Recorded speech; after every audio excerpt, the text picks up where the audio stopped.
సందాలు వసూలు చేసింది మా నాన్నే. సందాలు వసూలు చేశాడు. భార్య ఆ ప్రార్థనకి, కొడుకు ఆ ప్రార్థనకి, నీ పిల్లల స్కూల్లో జాయిన్ అవ్వటానికి లెటర్ మాత్రం సాములూరిది కావాలా? న్యాయం ఉందా చెప్పండి? తప్పేమనుందా? అంటే ఆర్సీఎం సంఘంలో దేవుడు లేడా? ఉన్నాడు. ప్రార్థన జరగటం లేదా? జరుగుతుంది. వాక్యం చెప్పడం లేదా? చెబుతున్నారు. రక్షణ లేదా? ఉంది. బాప్తిజం లేదా? ఉంది. జీవాహారం లేదా? ఉంది. రక్షణ ఉందా? ఉంది. అభిషేకం లేదా? ఉంది. నువ్వు ఈ సంఘానికి దేనికి వస్తున్నావో తెలుసా? సాములూరిచ్చే డబ్బు కోసం, స్కూల్ ఫీజు కోసం, కాలేజీ ఫీజు కోసం.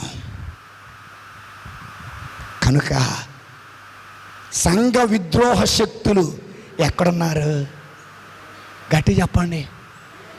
సంఘ విద్రోహ